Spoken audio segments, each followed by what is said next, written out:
I am going to give you the blueprint to make your switch to keyboard and mouse seamless. Or if you are a Fortnite beginner on keyboard and mouse, this will make sure that your start will be easy and stress-free. You want to make sure that you watch this video all the way through because every single thing I talk about is going to be very helpful for you. This is my second video like this, and I have just completed day 19 on keyboard and mouse. I want to help you avoid some of the mistakes I made and let you know some of the things that have worked for me so you can get up to speed on keyboard and mouse the fastest. Number one is how to pick your binds. You want to pick your binds of someone that you trust.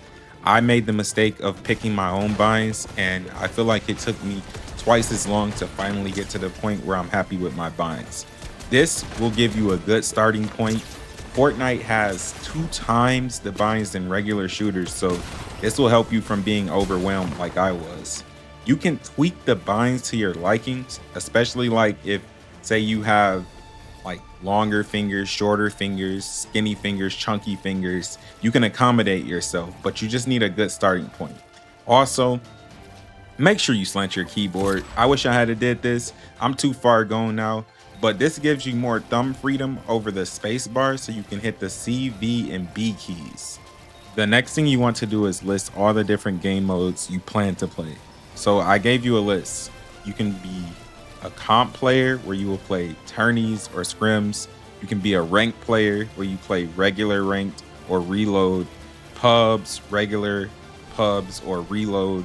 You can be a creative warrior where you're doing zone wars, PGs, tokens, box fights, or you can be a creative chill player where you're playing red v blue, the pit, etc.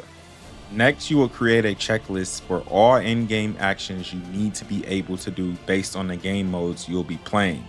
And you need to test your binds for each of those actions no longer than 72 hours of practicing your binds. So you don't want to go longer than 72 hours without testing every in-game action from your checklist with your binds. The reason why is you don't want your binds to be ingrained into your brain because you'll risk setting yourself back like me. Example, I had to switch all my binds after day 12 because I couldn't triple edit smoothly. Now it's like my 3rd week and I'm just now learning how to triple edit. And I should have figured this out in week 1, I think. If you are switching from controller and you are decent, then brainstorm a checklist for like 5 to 10 minutes, just writing down all the possible in-game actions that you will need to be able to do on keyboard and mouse. And then there are going to be many in-game actions where you will need to have listed. So I also created a list for you with the fastest ways to test those as well with your binds. This can be helpful if you're new to Fortnite or if you're an experienced controller player switching to KBM. This can also be helpful so you don't forget anything like I did. So now I'm going to provide you all the scenarios, the in-game actions for them, and the easiest, fastest ways to test them so you can get like the most reps possible and the most effective reps possible. So you need to test these to make sure you can do all these actions fluently. You can do them slow-mo with your friends, or you can do it with actual AI bots. That will be ideal because you need to make sure none of your binds compromise your fingers or create pain. Pain in your fingers will cause you to switch your binds too. There was one time I was overworking my pinky and it just got to the point where I liked the bind, but I just couldn't take my pinky being overworked. And then also my index finger, I had to lift my index finger for my build binds a lot and I had to switch my binds there too. Doing it this way will let you test all of those things out and get a good feel for your binds before you commit. So the first scenario and the in-game actions that come with that scenario, along with how to test that, will be off spawn. So you're going to have to jump off the bus. You're going to have to pull your glider. You're going to have to pick up weapons, sort your inventory, aim down. You're going to need to swap your weapons in a fight, and you're going to need to switch to your pickaxe to farm to get mats off spawn. The easiest way to test this, I would say pubs. You can go in, there's a high chance you'll go against bots. There's nothing on the line. It's just a quick test. You don't need to play a million pubs games. You just need to go in and see, hey, is this going to be good for me? And you can do this on day one. You can also, if you have a creator code or you know someone with a creator code, you can go in with them and practice off spawn. I did this with my code. Be sure to use my code for the item shop. Next, you could do ranked. So this is slightly harder, no bots. There's more on the line, but you can go into rank and practice off spawn. It'll give you like a little bit more intensity so you can really see what's going to work and what's not going to work. You can do scrims as well. This is not recommended due to the waiting time, but it can help you learn fast. So if you have the time, then scrims can be very good. Tournaments, I don't recommend unless you're doing it for content. There's so much on the line, but if you're doing it for content, it can be fun. Next scenario is mid-game fights. So here are the in-game actions that come along with that. You need to be able to make a box. You need to be able to edit your builds. Mostly as a beginner, you're going to be doing the peanut butter edit. So the top right-hand corner edit. You're going to be making multiple boxes fast. So you need to practice that. You need to test that. You need to test pulling out your shotgun fast after doing those things. You need to test switching to your spray weapon after your shotgun shot. So you need to just test that to see if switching to your spray weapon is fluent. You need to test taking out your heals to heal, because a mid-game fight, you may take damage. You need to be able to get to your heals fast. Here's some other things: phasing in box, reloading, going up layers. The easiest way to practice this is 1v1 box fights. I highly recommend. You'll get good reps fast and you get easy comp mostly. Like, I feel like a lot of people in 1v1 box fights are like learning something. Like, a lot of times I get players that are on my skill level considering I'm on day 19 of the keyboard and mouse switch. So I strongly recommend the 1v1 box fights. Also, 1v1 realistics can be an option. I somewhat recommend this because it's going to be a lot harder than the 1v1 box fights, just because you're going to get better players, but it's still fast reps. And just be careful of getting tilted in here, because there are, like I said, much better players in there. This would be completely ideal. I couldn't find a creative mode where you can fight actual bots and get realistic weapons, heals, and mats.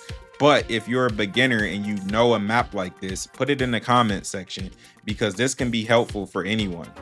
So the next scenario is mid-game and end-game rotates. So setting up a rotate example, you're in a box, you're making an edit to use your mobility item. If you're rotating on foot, you need to switch to your mobility item fast so you can rotate. You got tunneling, you got tarping, just different types of ways you would do a rotate. The easiest way to practice this is in the Reese Hub map. He has mobility items inside of it, and you're gonna get the most reps. You can also use, like I said, the creator code and go into Battle Royale tournament settings as well and practice that. The next easiest, but you get much less reps, would be pubs, and then ranked, and then solo and duo endgame. That is very hard if you're just starting on new binds. I do not recommend going into the solo or duo endgame unless you're on day number 3, but I still don't recommend it. And then you can also test in scrims or tournaments. I don't recommend those either unless you're doing it for content or you have plenty of time for the scrims. So the next scenario would be if you are a creative warrior. So if you like to go for clips, if you like playing high intensity creative game modes, if you like using high intense modes to practice for comp, here are some of the in-game scenarios, that in-game actions that you'll need to test. So triple edits up, triple edits down, side jumps, retakes, 90s, sprinting while building, tunneling, tarping, and anything else you can think of. This is just like so I can help jog your memory, but you still want to brainstorm and write those things down. If you're a beginner, these are things that you can write down that you can test. The easiest way you can test this, where you get the most reps and it's low pressure, is the Raiders Mechanics map V5. You want to go into the free build, you want to go into the peak training, you want to go into the piece control tunnels and the headshot box fights against bots. Like I said, you're gonna get the most reps and it's easy and low pressure. Another way that I do recommend that you test this is going into the Martaz free-for-all box fights. This is also really good.